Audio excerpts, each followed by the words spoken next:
Namo Bhagavate Vasudevaya.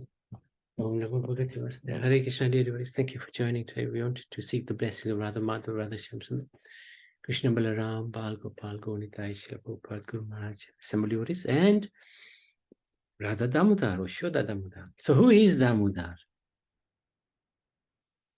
This refers to, and is another name for Lord Krishna, who is described as the Supreme Personality of Godhead.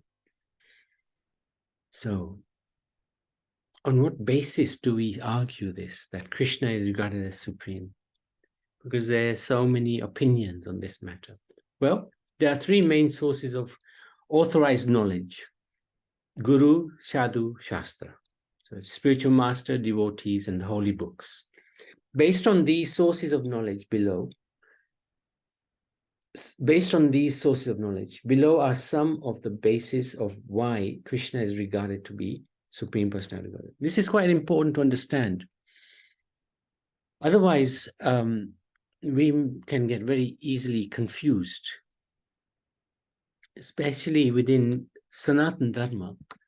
There are many contradictory comments, even in the scriptures, because some of the scriptures may want to encourage some of the devotees of various devatas or deities. So we have to be very careful, because some of the scriptures do not carry as much authority as others. So the Lord's supremacy is mentioned in the revealed scriptures. Krishna is in charge of the devatas, and this is described in the Bhagavad Gita. Krishna describes his position as a supreme in the Bhagavad Gita. Krishna's divinity is demonstrated. The Lord's qualities are enumerated. The Lord's description is provided. The Lord's history dating back to billions of years is described in the scriptures. And the Supreme has been seen. The Lord's address in the spiritual world is known. Golok Bindam. So we want to go through all of these one by one in a little detail, not too much detail, but in a little detail.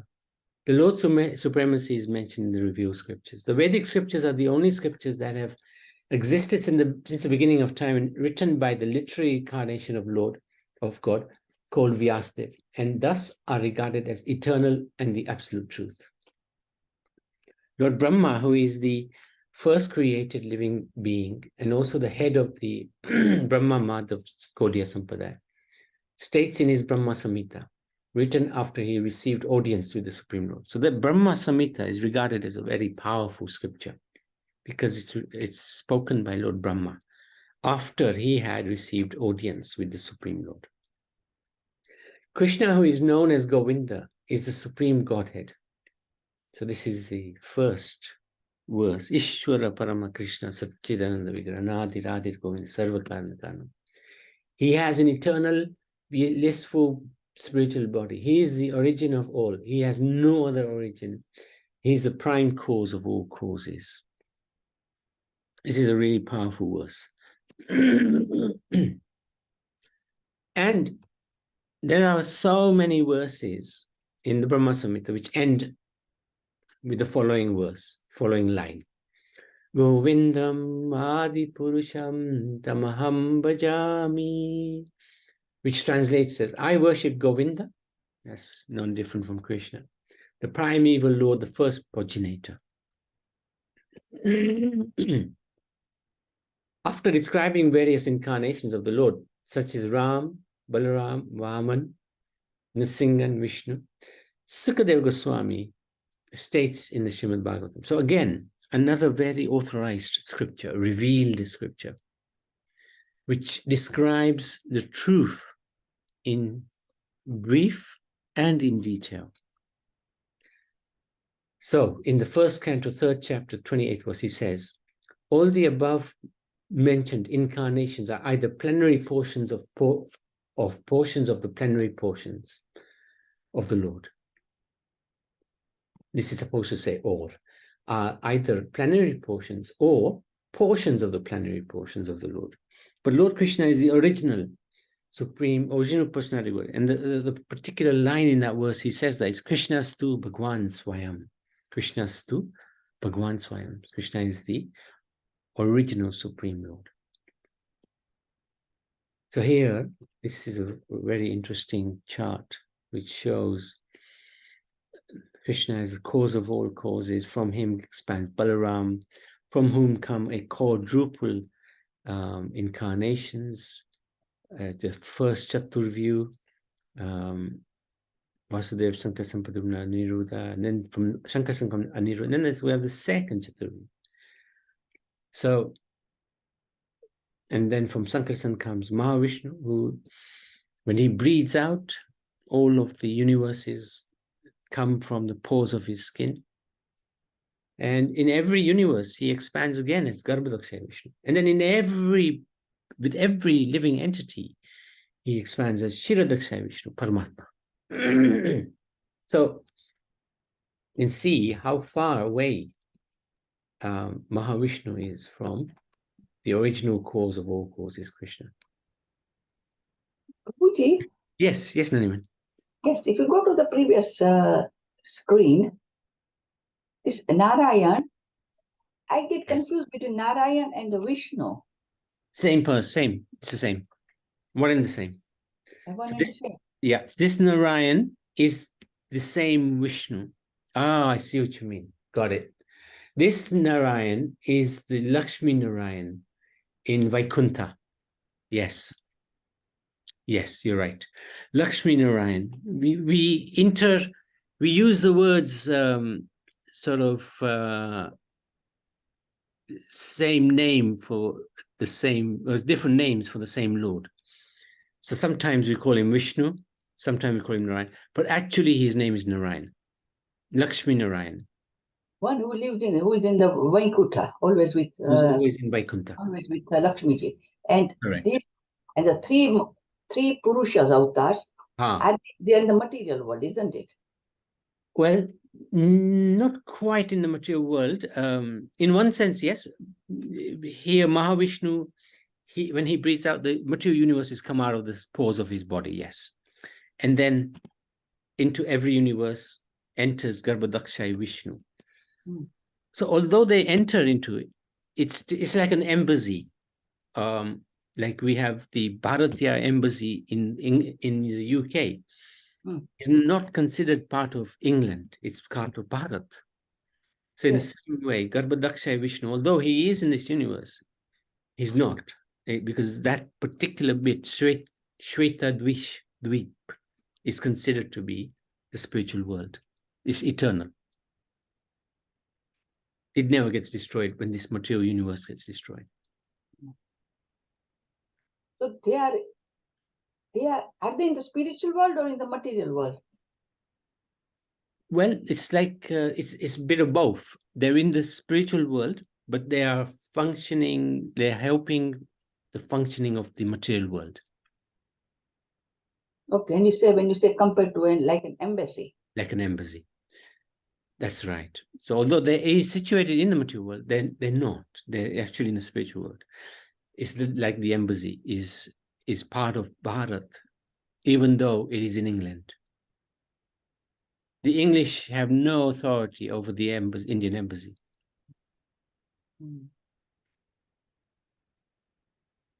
So does that make sense? Oh, yeah. So this Mahavishnu, and Narayan, and Narayan is also Vishnu. Can they be considered the same? Pretty much, yeah. Yes, pretty much. Okay. If one doesn't distinguish between them, it is not an offense. Okay. Yeah, it's not an offense. But Narayan with Lakshmi is definitely in the Vaikuntha. In Vaikuntha, yeah. So the expansion of his expansion is the one who is the source of the universes, Mahavishnu. Yes. Yeah, good. I'm glad you pointed that out, actually. Thank you for that. It was very good to do that. Because sometimes we intermingle the names. Yes. Good not to. Krishna, isn't it? Yeah, it's good not to. Names, yeah. Yeah, no, thank you so much. Krishna's tu Bhagwan Swayam, which is translated as Lord Krishna is the original. That's this verse. This line comes in this verse here, first canto, third chapter, 28th verse. He is the source of all incarnations, Avatari. He is Amsi, the origin of all Amshas and expansions. Lord Shiva in the Gita Mahatmya states, only one God, Krishna, the son of Devaki. That's verse number 7. In the Padma Puran, it states, by scrutinizingly reviewing all the revealed scriptures and judging them again and again, it is now concluded that Lord Narayan is the supreme absolute truth, and thus he alone should be worshipped. So interesting, here it is talking about Narayan. But in one sense, it's one and the same person. But Narayan is considered to be an expansion of Krishna.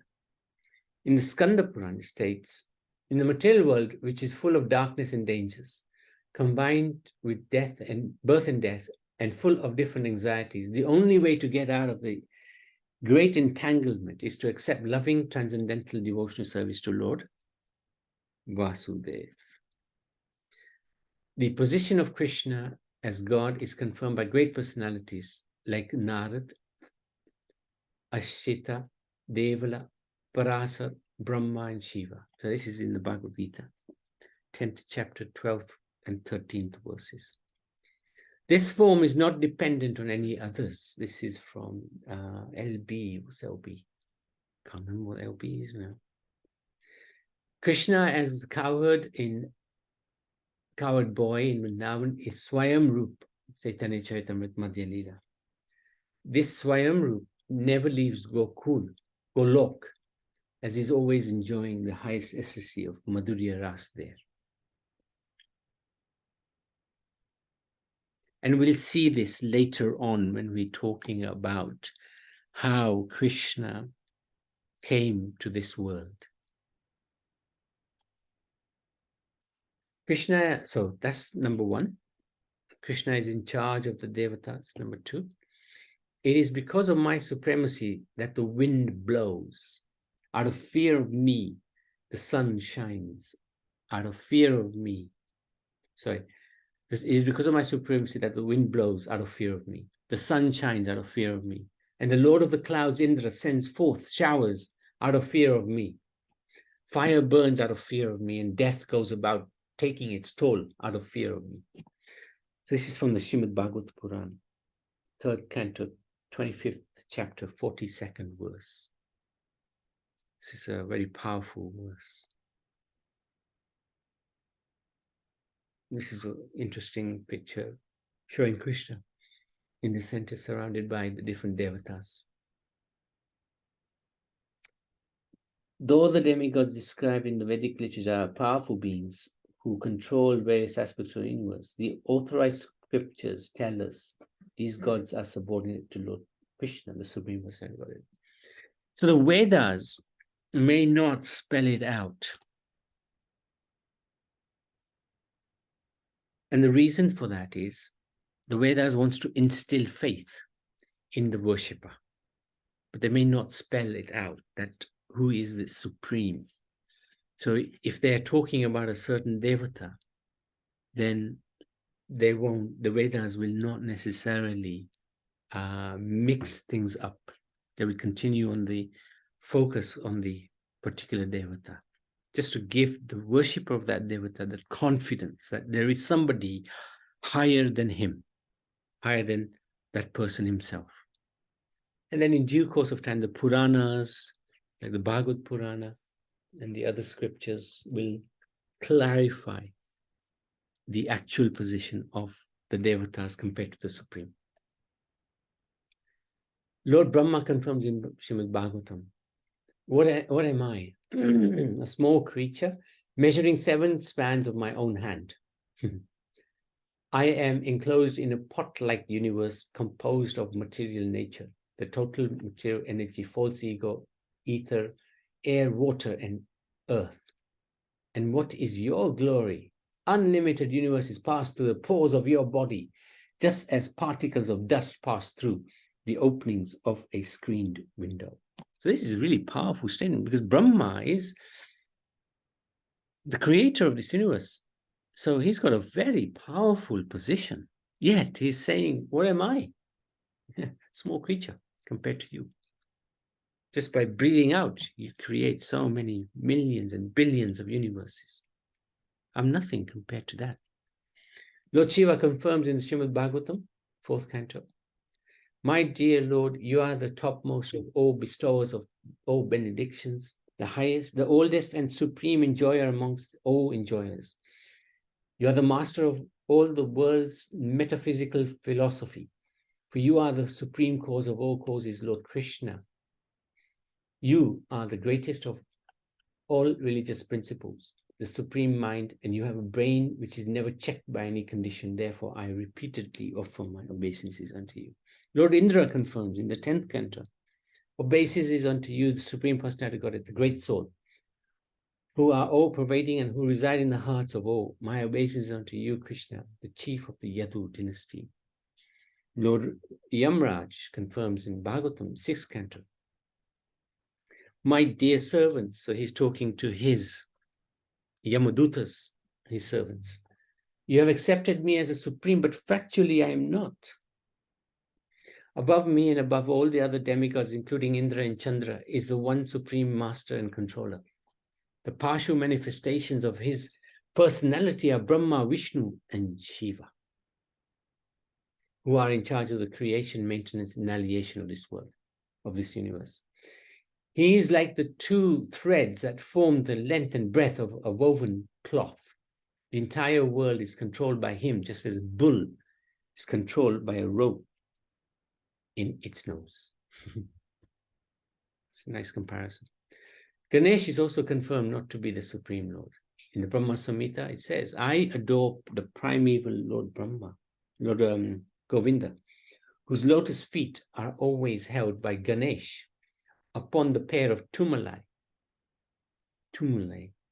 protruding from his elephant head in order to obtain power for his function of destroying all the obstacles on the path of progress of the three worlds.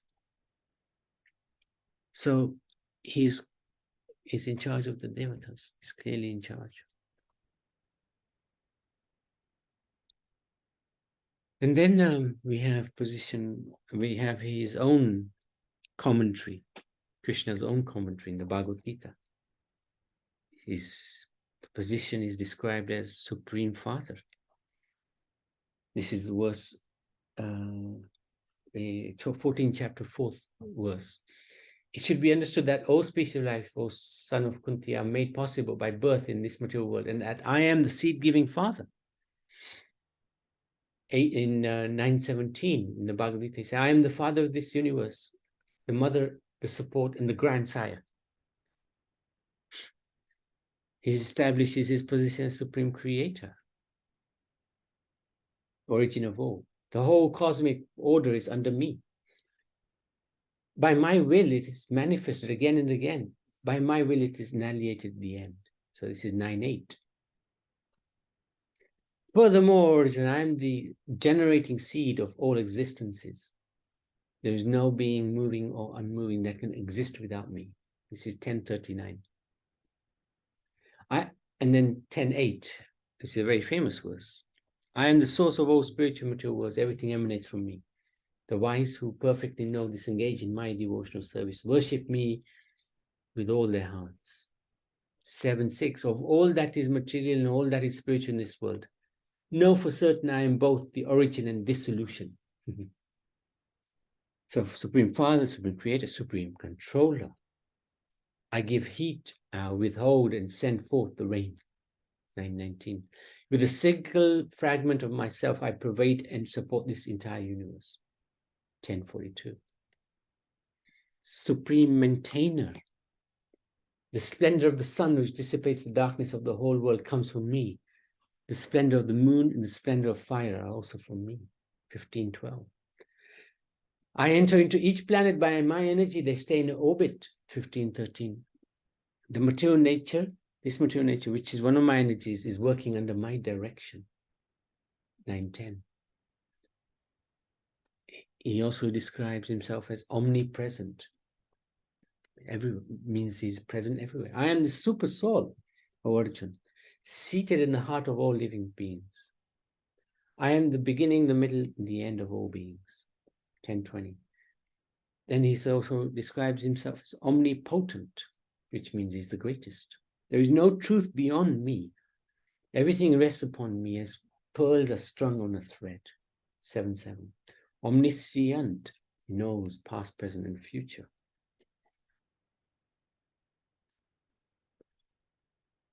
Oh, Arjun, I know everything that has happened in the past, all that is happening in the present, and all things that are yet to come. I know all living entities. 7:26. Many, many births, both you and I have passed. I remember all of them, but you cannot. 4:5. And there's only one God. Those who are devotees of other gods and who worship them with faith actually worship only me, O son of Kunti. But they do so in a wrong way. I am the only enjoyer and master of all sacrifices. Therefore, those who do not recognize my true transcendental nature fall down. 9:24. So this is, if we have faith in the Bhagavad Gita, then it clearly establishes the Lord as the Supreme Personality of God, the original Supreme. So some people read the Bhagavad Gita and they come out with so many concoctions. But actually, it's very, very clear in the Bhagavad Gita. Anyway. Oh, my goodness. Okay. So I'm going to stop there. Any questions? Any comments? We'll continue tomorrow. Otherwise.